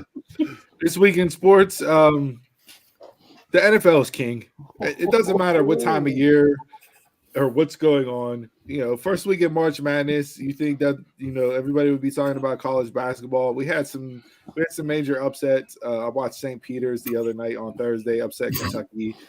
We saw some other upsets. I don't count Michigan as an upset because it's freaking Michigan. Okay, they should have never been an 11 seed to begin with. But the NFL is king, and they dominated the news this week by all the trades and free agency that went through with the official league year starting on Wednesday. The NFC North, or the AFC North, unfortunately for us as Steeler fans, got a whole lot harder. The addition and the trade of Deshaun Watson yesterday from the Texans. Him going back and saying, you're out of it. No, you're back in it. Let's go. You give me $230 million guaranteed. I thought they got too much for Russell Wilson. Then I seen Watson's what they got for him. Mm-hmm. Cleveland mortgaged the future. Mortgaged the future. This just goes to show you how badly run the Browns. The Browns are the Browns, right? We say it all the time. Okay. You have Baker Mayfield. I understand he's the number 1 pick overall. You may not think he's the guy for the future. Okay. He has 1 year left on his rookie contract. You decide to go out there and express interest in Deshaun Watson, knowing damn well that you're going to alienate the first-round pick starting quarterback that won you your first playoff game in I can't tell you how many years, and played the entire year last year hurt with the torn labrum and everything else, was in a sling, even though it was his non-throwing shoulder. But still, yeah. You go out there, you express interest, put a PowerPoint presentation together, present it to Deshaun Watson, send over a future trade package to the Texans in order to get to sit down with Deshaun. And then Deshaun goes, nah, I'm good. I think I'm going to go elsewhere. So then Baker Mayfield tweets out a goodbye to Cleveland and requests a trade. And the Browns, having all the leverage in the situation, say, go screw yourself. We'll see you at OTAs. Only to 24 hours later come back to trade for Deshaun Watson. Not only did they trade for Deshaun Watson by giving up 3 first rounds, a 4th, and a 5th, they still have Baker Mayfield on the roster. So now you have Deshaun Watson, who you gave up your entire future for, who you're paying a fully guaranteed contract to. Ever. 5 years, fully guaranteed. So you are tied to him for the next 5 years. And we'll be missing games. Yeah, he'll be missing games. And we'll be missing games to a suspension. Not only that, You still have the quarterback that's disgruntled that didn't want to be traded on your roster, and you've alienated half of your fan base, if not more, because you're signing a guy that, although criminal charges weren't filed by a grand jury, still has over 20 civil lawsuits and allegations, and from all reports, based off of horrible things that he's done that no man should ever do to any woman. That's why the Browns are the Browns. You said it best. There's nothing to say. You said it just the best. That's it. Somebody got to run the squad while he's suspended. I mean, Baker. He's gonna go out there. He's gonna go out there and hand off the ball to Kareem Hunt or to OBJ passes. I mean, like I said, the AFC North, if I'm the Steelers, I'm looking at Lamar Jackson, Joe Burrow, Deshaun Watson. 2 of those are for sure the next 5 years. Lamar is probably going to get a big deal after this year. Still haven't paid him. And we're rolling out Mitch Trubisky. The Mitch trade, boy. Let's go. Mitch Berg. Okay. We're rolling out Mitch Trubisky with 2 wide receivers on our roster right now. 2. 3. Chase Claypool and Deontay Johnson. Every other wide receiver signed elsewhere. Ray McLeod. Thank God Ray McLeod left. Yeah. Ray went to 49ers. He went to the Niners. Washington went to Dallas. Oh no, we got the Patriots guy, right? We got the Patriots guy. Yeah, that's it. He's a kick returner. He's a punt and kick returner. You know, punt returner is a slot man. He's a punt and kick returner. So we know what we're drafting first round.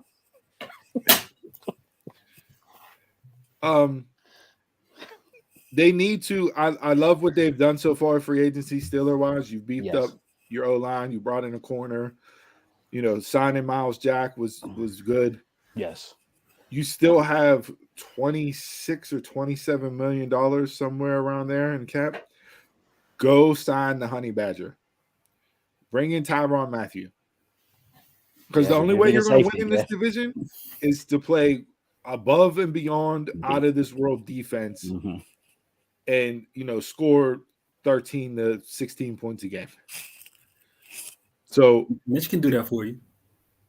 Go sign Tyrann, bring him in. You have Hayward, Watt. Now you got Miles Jack. Then in the back in the safety, you'll have Minka and Tyrann. Give me that all day long. But if they don't do that, then it's going to be a long year. And it's going to be a long couple years because of all the quarterback power that's in this division. Then on top of that, not only the AFC North, but the freaking AFC West. You want to talk about an arms race. These guys, the Oakland Raiders, you know, they trade for Devontae Adams, give up a first and a second. That's it.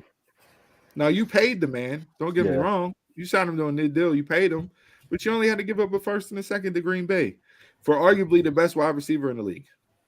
And they gave out the bank to Chandler Jones also. And you signed Chandler Jones. So the Raiders have Devontae Adams, Hunter Renfrow, who is like this era's version of Wes Welker and Julian Edelman, the white slot receiver that's always open, like never always open, averages 10 catches a year. He's a fantasy gold mine player, right? And then you have Darren Waller. That offense is ridiculous. But Jacobs still in the backfield? Jacobs is still in the backfield. The Broncos got Russ. They got 4 solid wide receivers for him to throw to, and you got Javonte Williams at running back. Their defense is still good. The Chiefs signed Juju, 1 year, $10 million. And they got Justin Reed back there. Justin Reed back, so that you know they're going to be good. And the Chargers, who can forget about the Chargers? They trade for Khalil Mack and they signed J.C. Jackson, as well as re-signing Mike Williams. So and Khalil Mack only cost them a 2 and a 3. That's it. What are the Raiders trading for? Or what are the Raiders trading for? How many first round picks? They gave up a lot for him. Yeah, 2. It was two first rounds, 2 seconds, and something else, I think. So yeah, like, Now you And I think all the third. and I think all those picks are off the team. I mean, So, everybody's playing like they playing like the Rams now. First pick here. Yeah. and then Oh yeah. Here's the first pick. I'll give you all my first picks.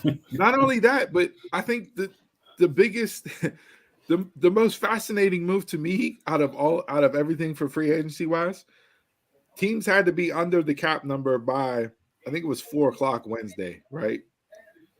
The New Orleans Saints cut, or they were like $100 million over the cap. They got under the cap.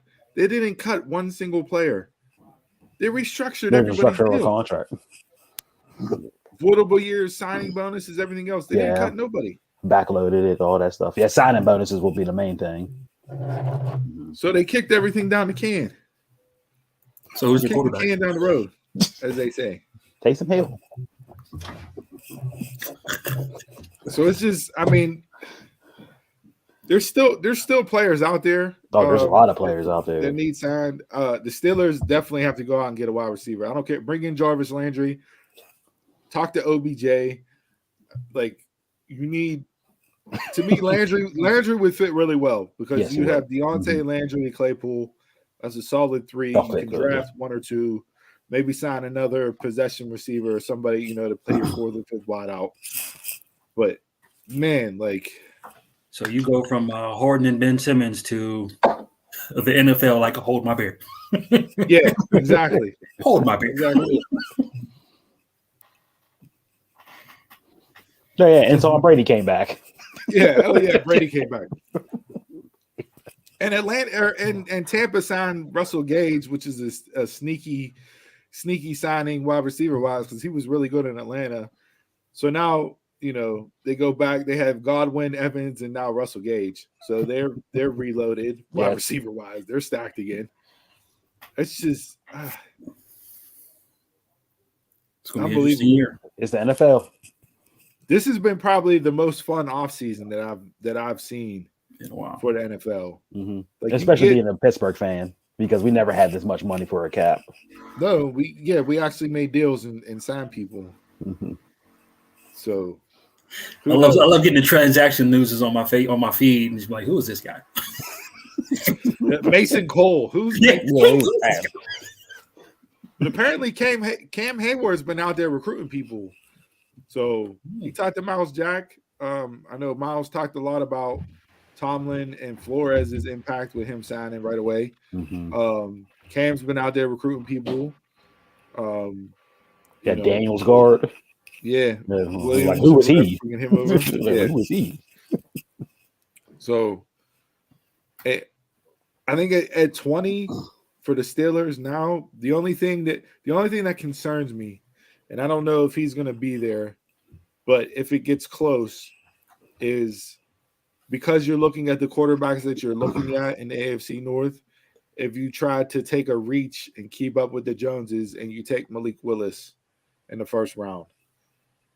Because this can be a bridge year, use Trubisky, and then you have Willis, and he's a la Lamar Jackson, Deshaun Watson-esque, and they try to go that route. Like, don't reach. To me, continue to build up the lines, offense, defensive wise. Wide receiver. Wide receivers a positional need now based off of you had two on your roster,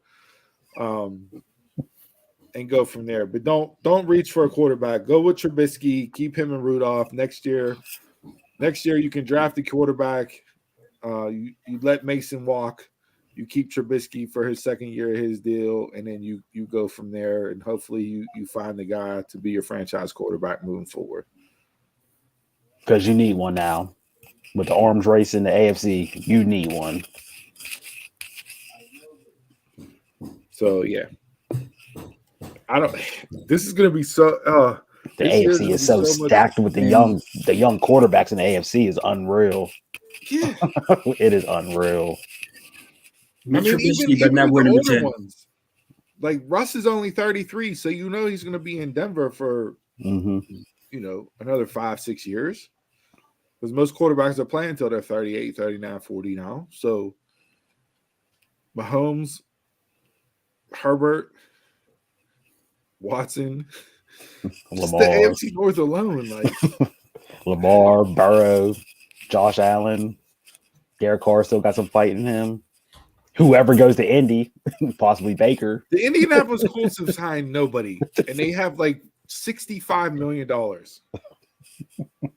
They've done nothing.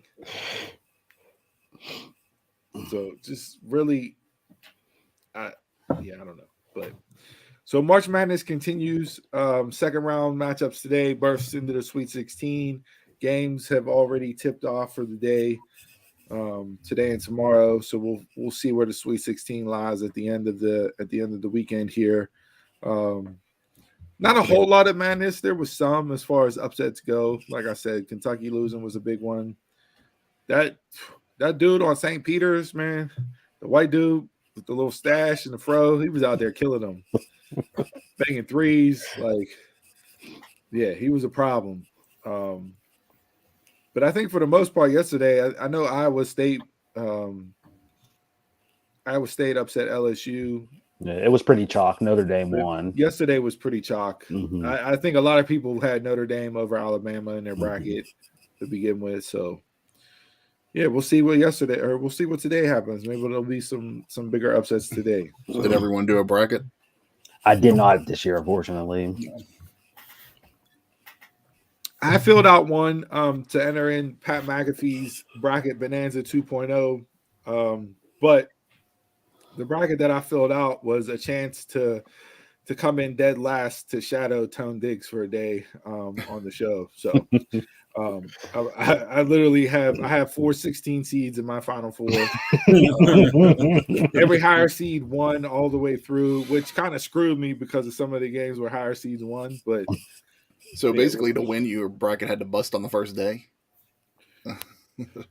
Well, I know, like, I don't think there's a single perfect bracket left. No, not on ESPN. Nope. On ESPN, there's not. Yeah, I mean, but yeah, I the winner, if there was a Pat McAfee put out there, if there was a perfect bracket, you'd win $1 million. If you won first place, you got one whole Bitcoin. Second place, you got to have lunch with Mitt, one of the guys on the show, and a signed Baby Duke football by everybody. And then third place was a signed Baby Duke football by everybody. But I went for tanking it for coming in last to shadow Tone Diggs for a day. Mm-hmm. So there's that. I got to check after tomorrow where I sit at as far as basement dwelling goes. So I never felt more like the 76ers, Miami Dolphins, or anybody else that has tanked in my life than whenever I filled out that bracket. But yeah, there's that. So, all right, that's in sports. Anybody got anything else? We can get into one. Gotta go. John Clayton. Oh yes, yes. Braddock's own John Clayton. Tremendous NFL. I guess sports writer, journalist, really fantastic for a lot of years covering the league. One of my favorite SportsCenter commercials had him in it with the fake suit with the Slayer shirt underneath and hopping in his bed. I tweeted it out on my Instagram page. I added it to my story. I know I said tweet and Instagram in the same sentence, and that's wrong because it's Facebook and Instagram that are together. But it's like he was doing the Zoom stuff before COVID. All that. Before COVID, years before COVID.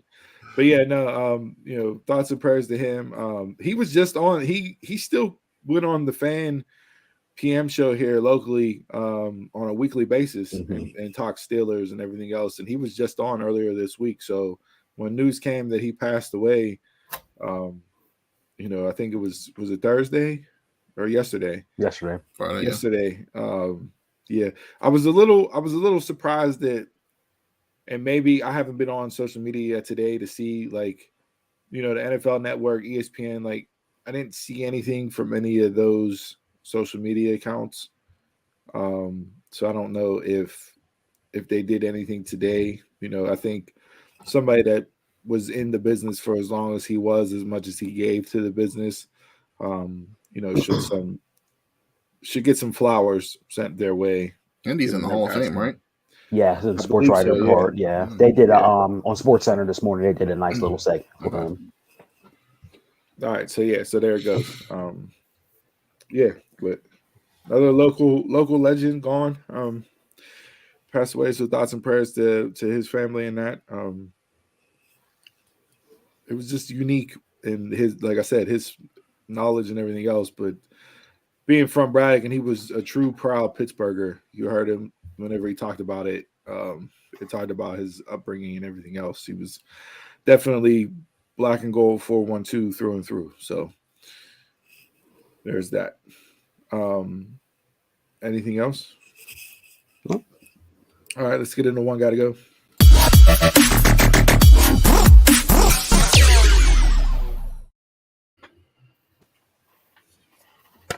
All right. Last week we did wrestling video games, and the fans voted No Mercy off.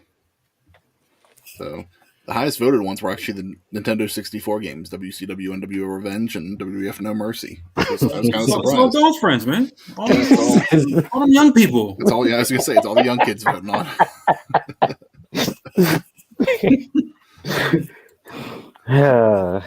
So this week is Donald's week. So go ahead, Donald, you want to set this up? That's going to do this again.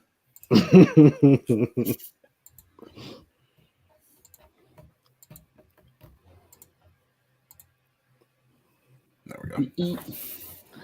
All right, so I just put this as my TV hero teams. Don't have to be superheroes or whatever, just TV heroes. So I got picked G.I. Joe, Transformers, Teenage Mutant Ninja Turtles, and Mighty Morphin Power Rangers. And yes, I'm showing my age here, but guess what? I don't care. Now, I know people's going to say, oh, where's X-Men at and all this and all that. That's a later date. I have something special for them coming up. But these are just the TV hero themes. No comic books, even though some got turned into comic books. Mainly TV shows. Power Rangers. This is easy for me, hands down. Ninja Turtles. What? Not even close. Not even close. Not even close. Not even close. You're crazy. I'm not even going to elaborate on my response. That's how much of a blowout this is. No, it's it's the Power Rangers, and I'm only going to say I hate the Green Ranger. So I think we're all going to have different answers. Time out. You hate the Green Ranger, but the best part of the Power Rangers show was for the 5 or 6 episodes where the Green Ranger was going to take over the world, all with a flute. Not a Thanos. I don't need Infinity Stones. No, a goddamn flute. He was going to take over the world. Hey, that was the best part of the show. I hate the Green Ranger. I hate the White Ranger.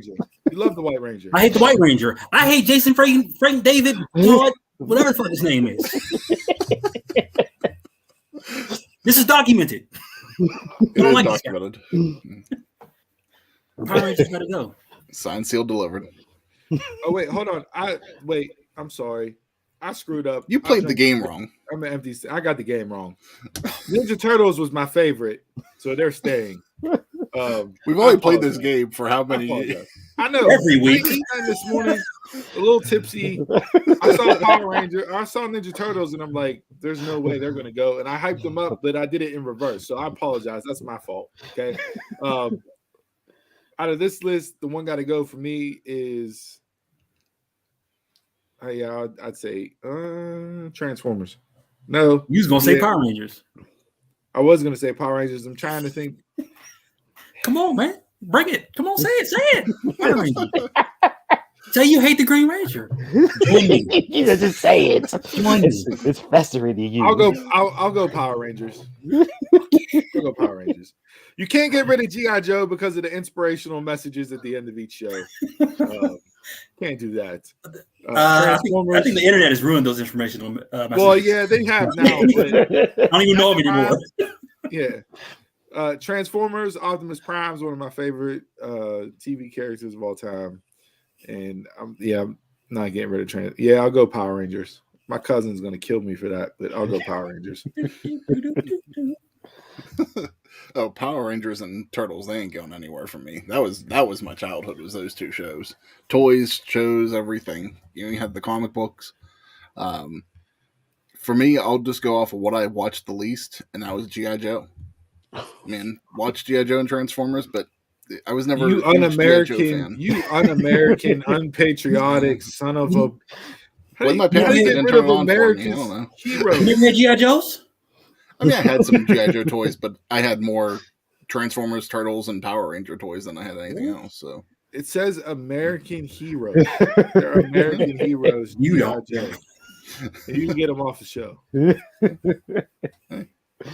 Mr. I don't know how to play the game right after 2 years of being on the show. What happens when you drink beer from Curaçao? In a sense, you're kicking Sergeant Slaughter off the list. Basically, yes. He was absolutely. He was Get rid of completely Sergeant anti-American. He was the turncoat. So yeah. I'm just gonna say the one got to go for me, even though it was a significant part of my life. I had boxes and boxes of toys of them. Transformers got to go, and the one reason why, I love Megatron to death. I'm sorry, the Decepticons were my boys, and the biggest reason was Optimus Prime was the biggest bitch I ever seen. That man let everybody else do the work but him. That's the job of What the leader. leaders do. That's what generals That's do. management. And when he finally died in that 1984 movie, boy, I praised Jesus and I loved it to death. The only time that man stayed off the TV, the spoiler Your spoiler from a 1984 movie. What, 36 years later? And when he died, he did the real thing and stayed off the cartoon. He was completely gone. None of this. Oh, it was a dream. One more match. They do a thing. No, one more match. He was gone, and he was gone forever. Transformers got to go. That's the reason he should be on the list. He stayed true to his word and died. Oh no, you ain't getting legend status here. There was no Terry Funk. There was no nothing. All right. Well, that's this week's one. Got to go. I screwed up. It is what it is. I'll take the heat for it.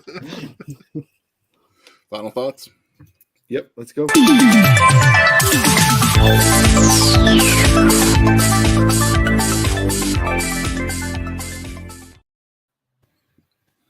All right, kids. Thanks for tuning in to episode 78. Before we send things home, make sure you subscribe to our YouTube channel and hit the bell so you get notifications when we go live each week. Like and follow us on Facebook, Instagram, and Twitter at DumbMarksPod. Don't forget that our audio-only edition of the show is available on demand on all your favorite podcast platforms. And support the show by telling a friend about us and purchasing our official merch at ProWrestlingTees.com/DumbMarksPod. And don't forget, we've been doing our Mania Madness, so keep voting on Facebook, Instagram, and Twitter. This week we'll be finishing up the first round and going into the Elite Eight. Some surprising votes there. A little bit. The Booker, man. Booker got to go. The Booker ain't voting for everybody. I mean, We'll make some changes next year. to have The Rock and Undertaker go into the Elite Eight, like a little strange there. Kevin Nash. Oh, man. When LT and Taker go out in the same round. That's true.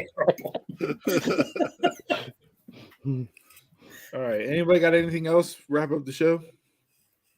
No, you're good. No. All right. Again, thanks for tuning in to the show each and every single week. We appreciate it. Love the feedback. Love the interaction. Keep it coming. And with that, this week's quote of the week comes from Florence Nightingale to continue Women's Month here. And she said, "I attribute my success to this. I never gave or took an excuse. I attribute my success to this. I never gave or took an excuse." With that being said, I'm a Mark, you're a Mark, tell a Mark. And until next time, y'all can catch us around the way.